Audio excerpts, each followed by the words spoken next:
Doctor ortho Ayurvedic oil and capsule. अब दर्द भी घुटने टेकेगा। आज संसद सत्र का 8वां दिन। वंदे मातरम के 150 साल पूरे होने पर आज लोकसभा में विशेष चर्चा। सत्ता पक्ष और विपक्ष को बोलने का मिलेगा बराबर मौका।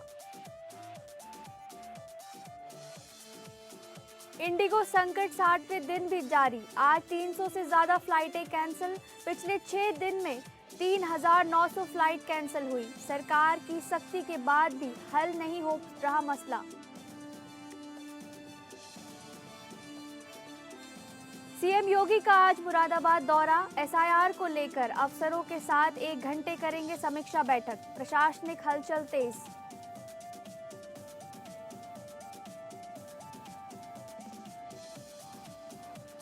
सामाजिक कार्यकर्ता सोनम वांगचुक की हिरासत मामले में सुनवाई। सुप्रीम कोर्ट आज वांगचुक की याचिका पर करेगा सुनवाई। याचिका दाखिल कर वांगचुक ने एनएसए के तहत हिरासत को बताया है अवैध।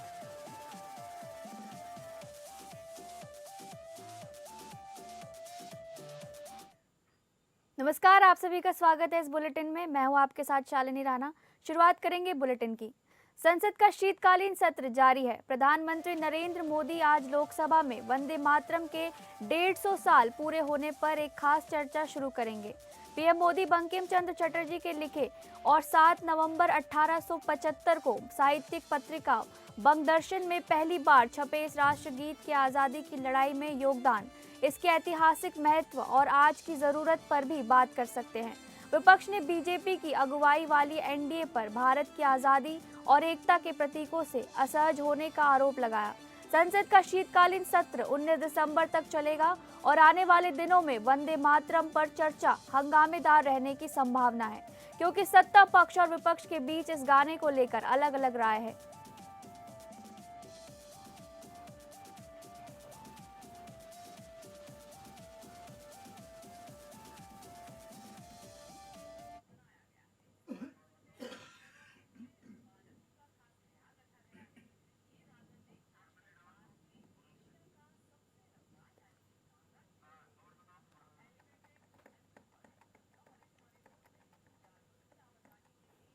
संसद का शीतकालीन सत्र जारी है। प्रधानमंत्री नरेंद्र मोदी आज लोकसभा में वंदे मातरम के 150 साल पूरे होने पर एक खास चर्चा शुरू करेंगे। पीएम मोदी बंकिम चंद्र चटर्जी के लिखे और 7 नवंबर 1875 को साहित्यिक पत्रिका बंगदर्शन में पहली बार छपे इस राष्ट्रगीत के आज़ादी की लड़ाई में योगदान, इसके ऐतिहासिक महत्व और आज की जरूरत पर भी बात कर सकते हैं। विपक्ष ने बीजेपी की अगुवाई वाली एनडीए पर भारत की आज़ादी और एकता के प्रतीकों से असहज होने का आरोप लगाया है। संसद का शीतकालीन सत्र 19 दिसंबर तक चलेगा और आने वाले दिनों में वंदे मातरम पर चर्चा हंगामेदार रहने की संभावना है, क्योंकि सत्ता पक्ष और विपक्ष के बीच इस गाने को लेकर अलग अलग राय है।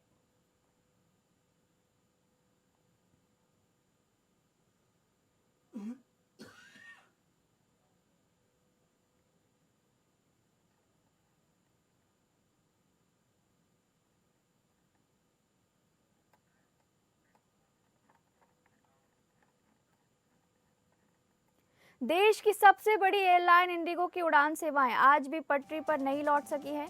दिल्ली, श्रीनगर, हैदराबाद, बेंगलुरु एयरपोर्ट से सुबह 9 बजे तक 300 से ज़्यादा फ्लाइट कैंसिल हो चुकी है।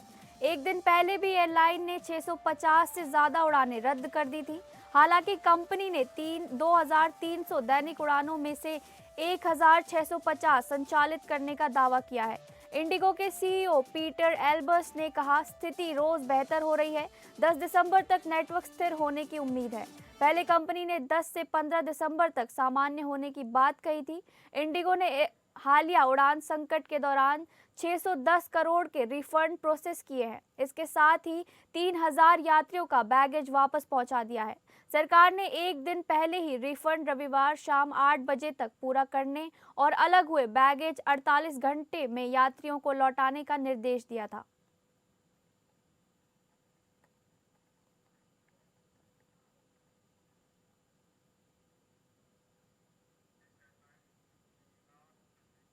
मुख्यमंत्री योगी आदित्यनाथ आज कई जिलों के दौरे पर हैं। सबसे पहले वे मुरादाबाद जाएंगे।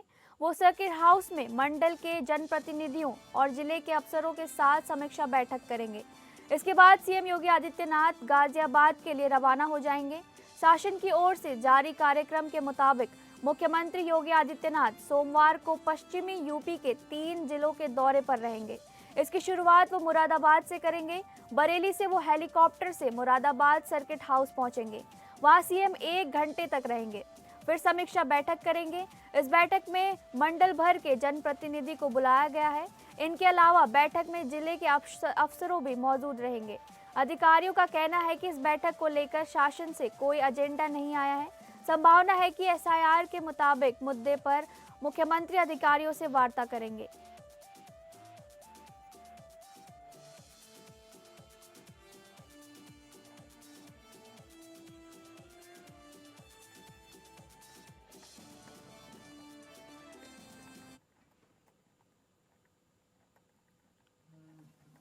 मुख्यमंत्री योगी आदित्यनाथ आज कई जिलों के दौरे पर हैं। सबसे पहले वे मुरादाबाद जाएंगे। वो सर्किट हाउस में मंडल के जनप्रतिनिधियों और जिले के अफसरों के साथ समीक्षा बैठक करेंगे।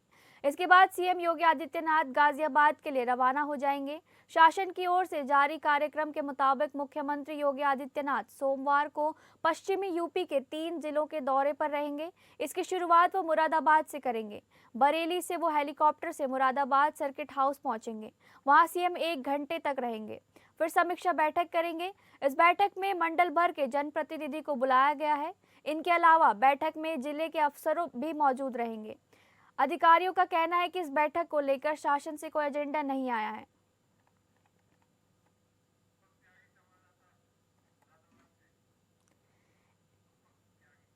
इसी खबर पर ज्यादा जानकारी के साथ हमारे संवाददाता हमारे साथ जुड़ गए हैं, रूपक त्यागी। आपसे हम जानना चाहेंगे सीएम योगी का क्या ये कार्यक्रम है? देखिए, मैं आपको बता दूं, सीएम योगी का उड़न खटोला आज 11 बजे सर्किट हाउस पहुंचेगा, जहां पर जिले भर के जितने भी तमाम अधिकारी और जनप्रतिनिधि हैं उनके साथ में बैठक में वो हिस्सा लेंगे और साथ ही आगामी चुनाव को लेकर दिशा निर्देश देने की भी बात सामने आ रही है। फिलहाल जो जितने भी अधिकारी हैं, जनपद के जितने भी जनप्रतिनिधि हैं, वो सारी तैयारी में जुटे हुए हैं और सारा जो पुलिस विभाग है और जो यातायात विभाग है वो रूट डाइवर्ट कर दिया गया है। फिलहाल भारी वाहनों को दिल्ली रोड से गुजरने की इजाजत नहीं दी गई है। जी शालिनी। जी धन्यवाद।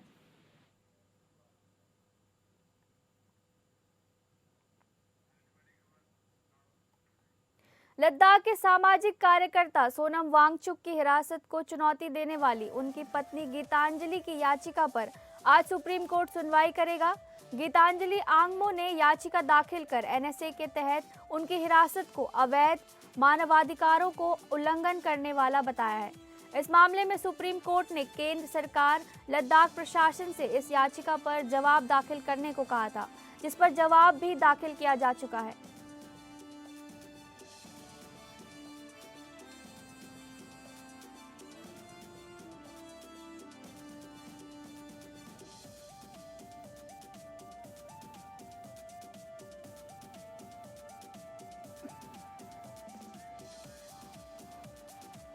सुप्रीम कोर्ट आज सोनम वांगचुक की याचिका पर करेगा सुनवाई। याचिका दाखिल कर एनएसए के तहत हिरासत को बताया है अवैध। मानवाधिकारों का उल्लंघन का दिया गया है हवाला। सामाजिक कार्यकर्ता सोनम वांगचुक की हिरासत मामले में सुनवाई।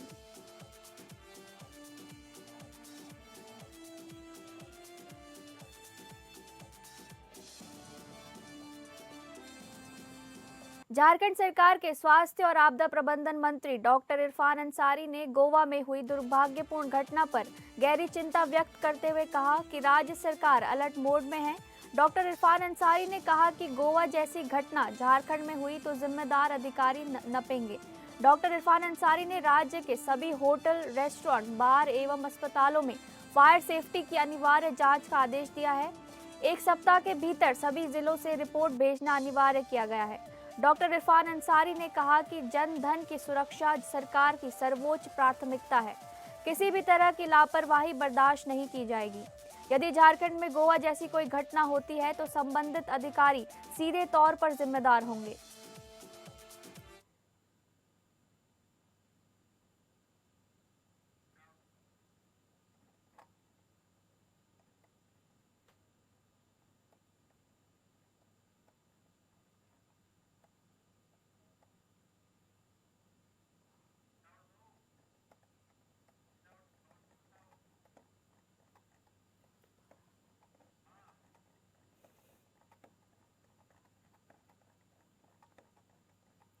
झारखंड सरकार के स्वास्थ्य और आपदा प्रबंधन मंत्री डॉक्टर इरफान अंसारी ने गोवा में हुई दुर्भाग्यपूर्ण घटना पर गहरी चिंता व्यक्त करते हुए कहा कि राज्य सरकार अलर्ट मोड में है। डॉक्टर इरफान अंसारी ने कहा कि गोवा जैसी घटना झारखंड में हुई तो जिम्मेदार अधिकारी नपेंगे। डॉक्टर इरफान अंसारी ने राज्य के सभी होटल, रेस्टोरेंट, बार एवं अस्पतालों में फायर सेफ्टी की अनिवार्य जांच का आदेश दिया है। 1 सप्ताह के भीतर सभी जिलों से रिपोर्ट भेजना अनिवार्य किया गया है। डॉक्टर इरफान अंसारी ने कहा कि जन धन की सुरक्षा सरकार की सर्वोच्च प्राथमिकता है। किसी भी तरह की लापरवाही बर्दाश्त नहीं की जाएगी। यदि झारखंड में गोवा जैसी कोई घटना होती है तो संबंधित अधिकारी सीधे तौर पर जिम्मेदार होंगे।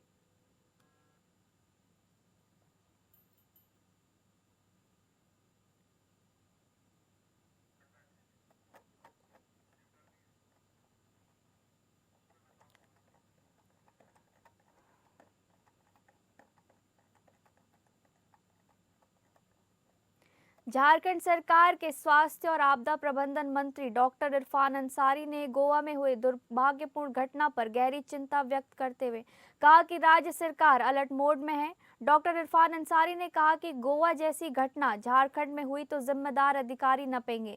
डॉक्टर इरफान अंसारी ने राज्य के सभी होटल, रेस्टोरेंट, बार एवं अस्पतालों में फायर सेफ्टी की अनिवार्य जांच का आदेश दिया है।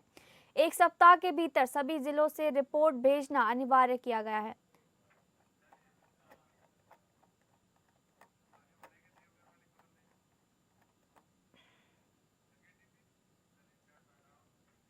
केंद्रीय स्वास्थ्य मंत्री सह भारतीय जनता के अध्यक्ष जेपी नड्डा ने देवघर में बने भाजपा के भाव कार्यालय का उद्घाटन किया।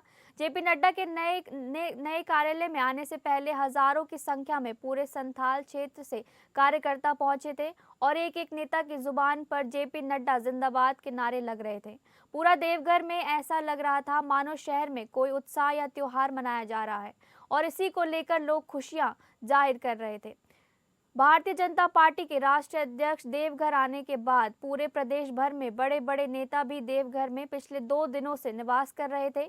इसी को देखते हुए राष्ट्रीय अध्यक्ष जेपी नड्डा ने कार्यकर्ता सम्मेलन का आयोजन किया, जिसमें संगठन के मंत्री कर्मवीर, प्रदेश मंत्री गणेश मिश्रा, केंद्रीय मंत्री अन्नपूर्णा देवी, नेता प्रतिपक्ष बाबूलाल मरांडी, पूर्व मुख्यमंत्री चंपई सोरेन, कई पूर्व एमएलए और पूर्व एमपी मौजूद रहे। कार्यकर्ता सम्मेलन में कार्यकर्ताओं को संबोधित करते हुए राष्ट्रीय अध्यक्ष जेपी नड्डा ने कहा कि आज पूरे देश की तस्वीर बदल रही है। उन्होंने कहा कि 70 साल से ऊपर के बुजुर्गों को इलाज के लिए सरकार आर्थिक मदद कर रही है। वहीं उन्होंने कार्यकर्ताओं को संबोधित करते हुए कहा कि भाजपा की नीति से जनता संतुष्ट है, इसलिए बिहार और अन्य राज्यों में लोग खुलकर भाजपा को वोट कर रहे हैं।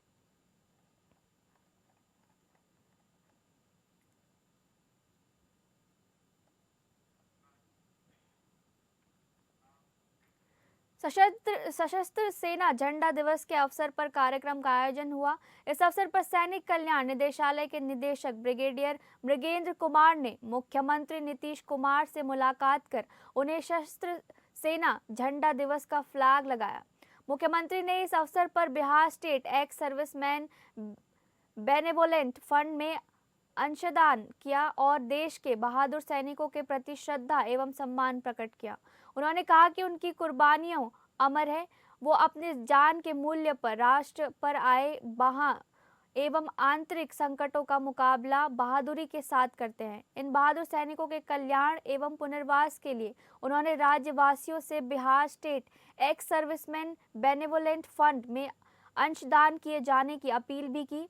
उन्होंने कहा कि आपका यह अंशदान बहादुर सैनिकों के प्रति कृतज्ञता होगी। इस अवसर पर जल संसाधन सह संसदीय कार्य मंत्री विजय कुमार चौधरी, गृह विभाग के अपर मुख्य सचिव अरविंद कुमार चौधरी, गृह विभाग के सचिव प्रणव कुमार, मुख्यमंत्री के सचिव डॉक्टर चंद्रशेखर सिंह, सैनिक कल्याण निदेशालय के निदेशक brigadier Mrigendra Kumar, colonel Santosh Kumar Tripathi, colonel Manoj Kumar सहित अन्य अधिकारी उपस्थित थे।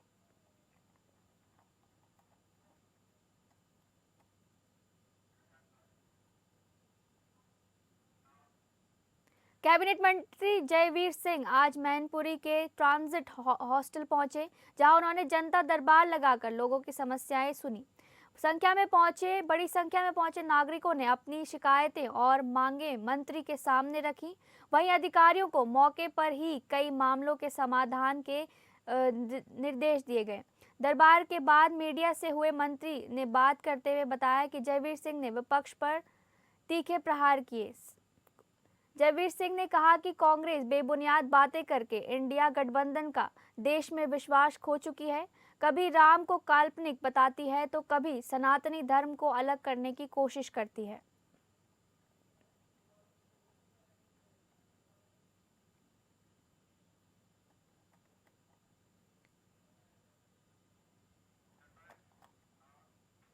अमरोहा में मुख्यमंत्री सामूहिक विवाह समारोह बेहद धूमधाम और शाही अंदाज में आयोजित हुआ, जहां 560 से ज्यादा बेटियों का विवाह एक ही मंच में संपन्न कराया गया।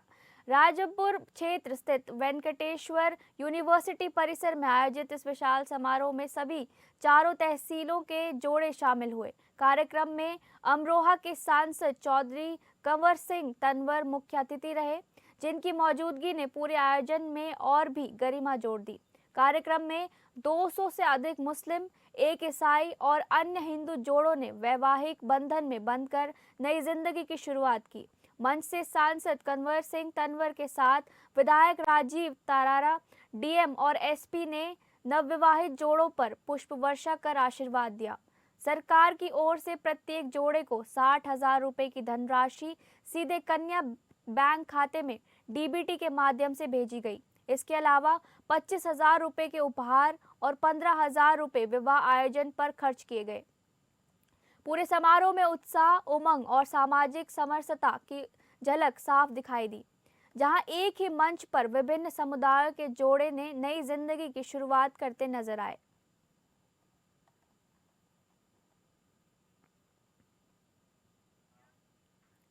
खबर मैनपुरी से है, जहां अमेरिका के मैक्सिको शहर की दुल्हन ने कल मैनपुरी के दूल्हे के साथ 7 फेरे लिए और नए जीवन की शुरुआत की। शादी हुई तो बड़ी संख्या में लोग जमा हुए। दूल्हा और दुल्हन को उपहार दिए गए और आशीर्वाद देने वालों की लाइन लग गई। शादी कार्यक्रम में दूल्हा और दुल्हन के जर्मनी से आए कुछ दोस्त भी शामिल हुए।